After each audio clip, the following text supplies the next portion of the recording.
Hey guys, I wanted to talk to you guys a little bit today about why real estate. So getting started on my page, I figured it's probably a good place to start explaining why I invest in real estate in the first place. A lot of people, why not stocks? Why not bonds? Why not invest in a tech startup? There's a lot of different ways you can make money, different entrepreneurial ventures. I posted a really interesting article this morning on my Facebook. You should check it out. An economist had a discussion about why, even though, government policies are changing, our interest rate landscape, has been a little varied this year, seeing a bit of a plateau, a bit of a downward trend in housing prices. But they still talk about why it's a really solid investment strategy, and that'll continue to be a foundation of the economy in Canada. So basically, why not to be afraid of it? So I want to talk a little bit about that, why I love real estate personally, and why I really think that the risks are there, obviously, but that the benefits greatly outweigh those risks. For me, there's so many benefits to investing in real estate. I cannot think of a single other investment strategy that can allow you to grow at the same pace and the same level. A type of strategy that compounds on the amount of investment that you put in by using leverage, by using debt. I would never recommend to take out debt, for example, to contribute to your RRSP.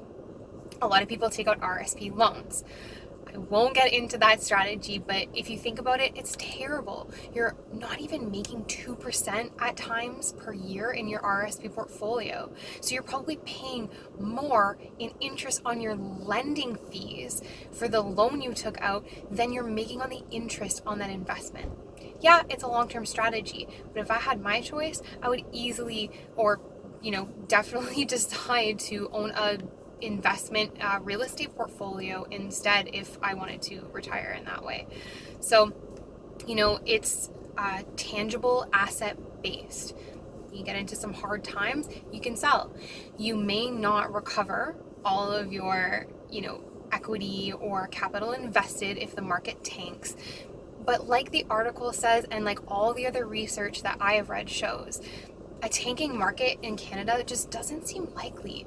Even with all of these policy shifts and things going on, I talk of bubbles bursting, doesn't exist. We are now a world-class city, that is Toronto. We get over 300,000 immigrants per year to the GTA.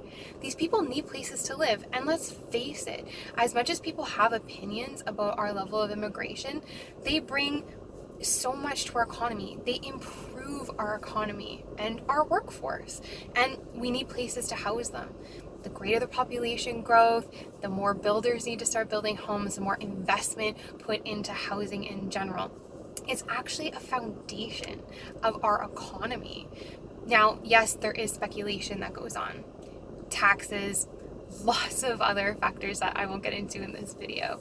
But yeah, there definitely are risks, and I think that any portfolio or any investment strategy, period, that's based on speculation is a terrible idea. That's why I would never advocate investing in real estate if you're going to do it from a speculative standpoint.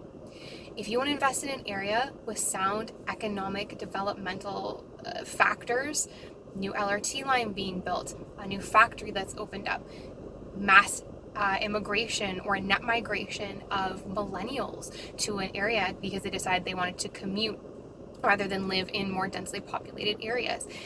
These things are, long-term economic principles. They're going to make sure that the real estate in your area stays at a pretty, stable level base point.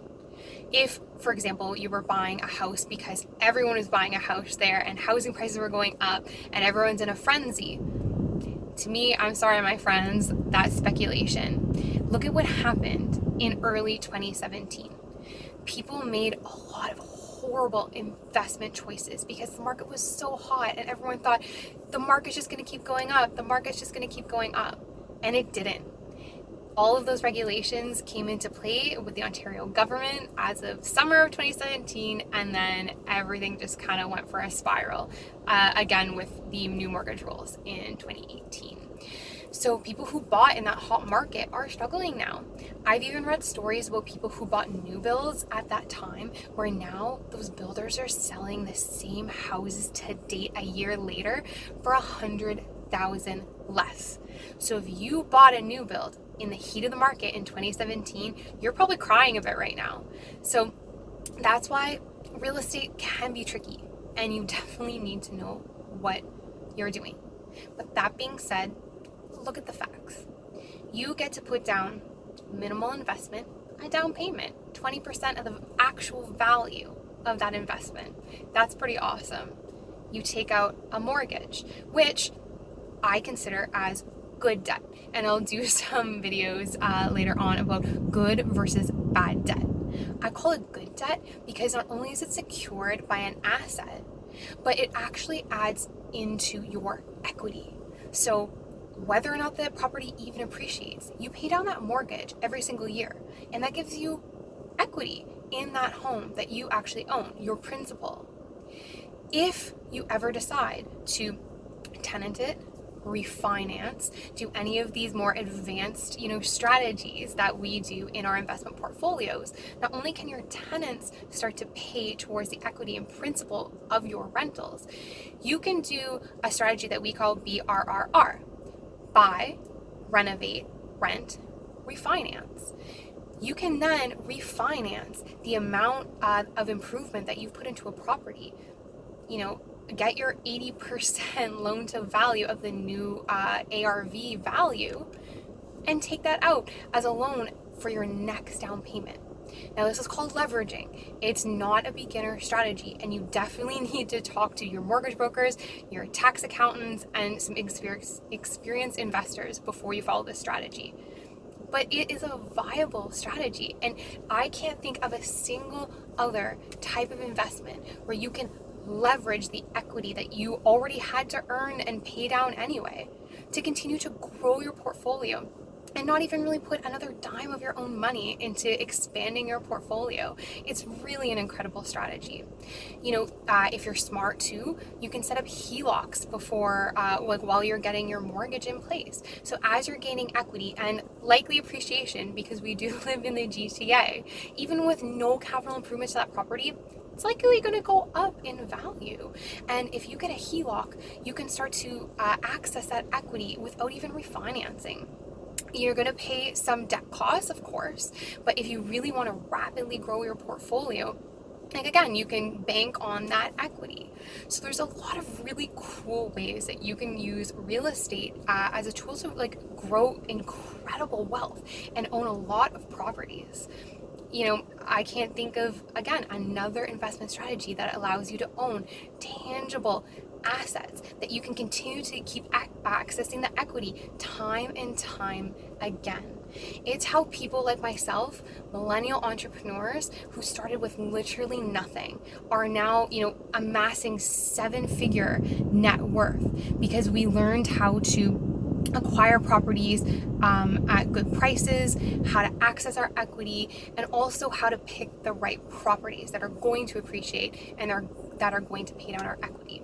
Obviously, our favorite buy and hold strategy is to tenant these properties, get good, valuable tenants that are paying down the mortgage. Yes, you're going to pay a bit in maintenance, and yeah, landlording can really suck. But if you have an experienced property management company that you trust and you've set aside, a slush fund for maintenance fees, you might never have to put another dime of your own money back into some of these properties if you can keep, accessing the HELOCs from your equity and appreciation built up in the home. And later on, maybe even getting into some joint venture partnerships. I have, never purchased a property with my own money. I am the working partner. I, find the properties, do the property management, the maintenance, coordinating all the renos. But we'll get into that strategy a bit later, but there's just so many ways to start up an investment portfolio. And again, I've given you so many reasons why real estate is such a great investment vehicle.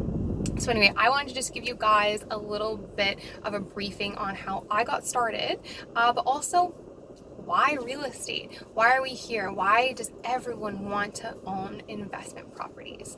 That's why. It's easy to acquire. The level of equity and the ability to rapidly grow your portfolio is second to none compared to most other investment strategies. Now, I'm not knocking them.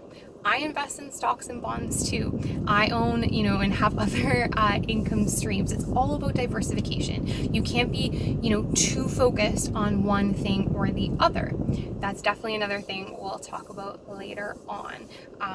Just how to grow wealth in general. That it doesn't matter ultimately what you decide to do, but it's doing so with purpose and keeping your mind and eyes open to diversifying multiple income streams, because that will keep you less exposed to different risks. So if one avenue of your income stream isn't working that great, you can offset, those downturns. And again, in the real estate market, yes, there will be downturns. We're seeing it now. But if you hang on to this long-term investment strategy, you're absorbing the risk. You're absorbing the downturns by being in this for the long haul. So if you bought slightly under market value, you haven't over leveraged yourself, and you're in really good markets and neighborhoods with strong economic fundamentals, you're going to ride out those storms. You're just going to hold tight, maybe lock in some interest rates, maybe change your variables to some fixed rates, and you're going to ride out the storm. And 5 years later, you're going to be laughing again. But it's the people that speculate, over leverage themselves, choose houses that aren't in sound markets that are going to struggle. I'm not knocking it. We've all made those mistakes, and we will, sometimes get lost in that competitive thing in hot markets where maybe we don't always make the soundest investment choices, but that's okay. Again, I can think of so many fun topics I want to talk about on my videos, but if you guys are interested, that would be a great one too, on how to keep a cool head in hot markets. And if you've maybe made some mistakes in investment choices in the past, how you can kind of shuffle around your portfolio to make it be able to weather the storms in the long term. Anyway, guys, I won't go on too much longer, but I hope you enjoyed the video. Drop a comment below if you liked it, and if you have any questions or requests for different topics and content for this video blog, let me know. And until next time, we'll talk to you guys soon. Bye.